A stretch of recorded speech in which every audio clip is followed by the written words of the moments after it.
धर्म का पालन करने के बावजूद पांडवों को नर्क क्यों मिला? क्या आप जानते हैं आखिर किन गलतियों के कारण पांडवों को नर्क का स्थान मिला? आइए जानते हैं। महाभारत युद्ध में एक तरफ जहां धर्म का पालन करने वाले पांडव थे, तो वहीं दूसरी ओर अधर्म की राह पर चलने वाला दुर्योधन खड़ा था। महाभारत के युद्ध में पांडवों ने कौरवों को परास्त कर दिया था, लेकिन क्या आप जानते हैं मृत्यु के पश्चात पांडवों को नरक में स्थान मिला और दुर्योधन स्वर्गलोक को गया। पांडवों में सिर्फ युधिष्ठिर ही थे जिन्हें स्वर्ग प्राप्त हुआ था। आइए जानते हैं आखिर पांडवों की कौन सी गलती की वजह से उन्हें नरक मिला। महाभारत युद्ध के बाद युधिष्ठिर हस्तिनापुर के राजा बने। 36 साल तक पांडवों ने राजपाट संभाला, लेकिन युद्धवंशियों के नाश और श्री कृष्ण की मृत्यु की बात जानकर द्रौपदी सहित पांडवों ने सशरीर स्वर्ग की यात्रा पर जाने का निर्णय लिया। युधिष्ठिर ने सारा राजपाट अपने प्रपौत्र परीक्षित को सौंप दिया और निकल पड़े स्वर्गलोक की यात्रा पर। हालांकि रास्ते में कुछ ऐसा होता चला गया कि एक एक कर पांडव नीचे गिर गए, यानी मृत्यु को प्राप्त हो गए। स्वर्ग की यात्रा के दौरान पांडव बद्रीनाथ धाम पहुँचे और वहां से आगे बढ़े, लेकिन सरस्वती नदी के उद्गम स्थल पर द्रौपदी को लगा कि वो इसे पार नहीं कर पाएगी, जिसके बाद भीम ने एक बड़ी सी चट्टान उठाई और बीच नदी में डाल दिया। वर्तमान में उत्तराखंड के माणा गांव में आज भी सरस्वती नदी में इस चट्टान को देखा जा सकता है, जिसे भीम पुल भी कहा जाता है। द्रौपदी ने सरस्वती नदी को पार तो कर लिया, लेकिन कुछ दूर आगे जाने के बाद ही वो गिर गई और मृत्यु को प्राप्त हो गई। युधिष्ठिर ने जवाब दिया कि द्रौपदी हम सब में अर्जुन को सबसे ज्यादा प्रेम करती थी, इसीलिए वो गिर गई। इसके बाद पांडव आगे बढ़ गए, लेकिन थोड़ी देर बाद ही सहदेव भी गिर पड़े। भीम ने पूछा कि सहदेव क्यों गिरा? युधिष्ठिर ने कहा कि सहदेव खुद को सबसे ज्यादा विद्वान समझता था, इसीलिए गिर पड़ा। कुछ दूर चलने पर नकुल भी गिर पड़ा। भीम ने फिर सवाल किया तो युधिष्ठिर बोले कि नकुल को अपने रूप का अभिमान था, इसीलिए वो गिर गया। इसके बाद अर्जुन भी गिर गए, जिस पर युधिष्ठिर ने कहा कि अर्जुन ने कहा था कि वो एक दिन में ही शत्रुओं का नाश कर देगा, लेकिन वो ऐसा नहीं कर सका। उसे अपने पराक्रम पर घमंड हो गया था, इसीलिए वो गिर पड़ा। अब बचे युधिष्ठिर और भीम। दोनों आगे बढ़े कि तभी भीम भी गिर पड़े।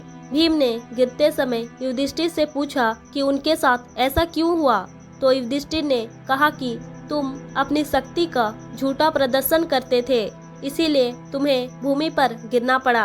महाभारत के अनुसार पांडवों के साथ एक कुत्ता भी स्वर्ग की यात्रा पर चल रहा था। भीम के गिरने के बाद अंत में कुत्ता और युधिष्ठिर ही बचे और इंद्रादी के द्वार पहुँचे, जहाँ खुद देवराज इंद्र अपना रथ लेकर पहुँचे थे। युधिष्ठिर ने इंद्र से कहा कि कुछ ऐसी व्यवस्था करें कि द्रौपदी और उनके भाई भी सशरीर स्वर्ग चले आएं। इस पर इंद्र ने कहा कि ऐसा नहीं हो सकता, क्योंकि वो पहले से ही मृत्यु को प्राप्त कर स्वर्गलोक पधार चुके हैं। इसके बाद इंद्र से युधिष्ठिर ने कहा कि वो उनके साथ चल रहे कुत्ते को भी ले जाना चाहते हैं, लेकिन वो कुत्ता नहीं बल्कि यमराज थे, जो युधिष्ठिर के सामने अपने असली स्वरूप में प्रकट हो गए। यमराज युधिष्ठिर से बेहद खुश नजर आए कि उन्होंने अपना कर्तव्य निभाया, जिसके बाद इंद्रदेव और युधिष्ठिर रथ में बैठकर स्वर्ग की ओर प्रस्थान कर गए। युधिष्ठिर जब स्वर्ग पहुंचा तो वहां उन्हें दुर्योधन दिखाई दिया। तब उनके मन में सवाल उठा कि आखिर अधर्म की राह पर चलने के बावजूद दुर्योधन को स्वर्ग क्यों मिला। धर्मराज ने जिज्ञासा शांत करते हुए बताया कि अपने पूरे जीवन में दुर्योधन का ध्येय एकदम स्पष्ट था। इसी उद्देश्य की पूर्ति के लिए उसने हर संभव कार्य किया। धर्मराज ने बताया कि दुर्योधन को बचपन से ही सही संस्कार नहीं प्राप्त हुए थे, इस कारण वो सच का साथ नहीं दे पाया। दुर्योधन का अपने उद्देश्य पर कायम रहना, दृढ़ संकल्प रहना ही उसकी अच्छाई साबित हुई, लेकिन युधिष्ठिर को अपने भाई दिखाई नहीं दिए। तब युधिष्ठिर ने कहा कि जहाँ मेरे भाई हैं, मुझे उसी स्थान पर जाना है।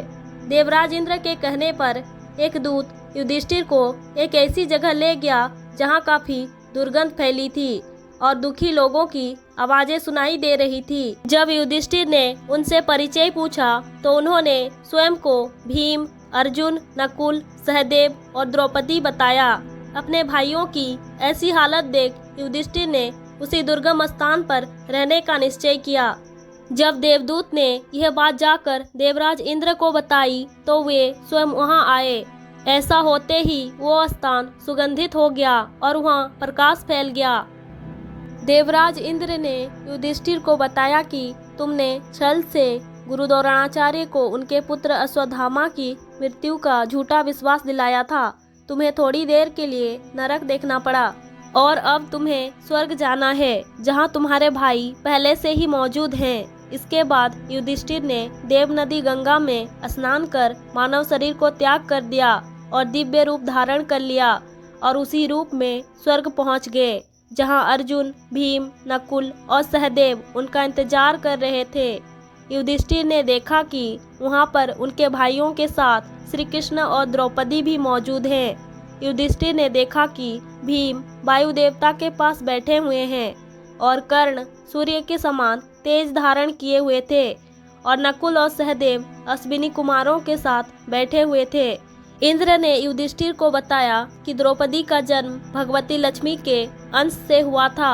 अपने सभी अपनों को स्वर्ग में देखकर युधिष्ठिर अत्यंत प्रसन्न हुए। दोस्तों, भारत में ही वो स्थान है जो स्वर्ग की ओर ले जाता है। मान्यता है कि द्वापर युग में इसी स्थान से पांडवों और द्रौपदी ने राजपाट त्यागने के बाद सशरीर स्वर्ग की यात्रा शुरू की थी।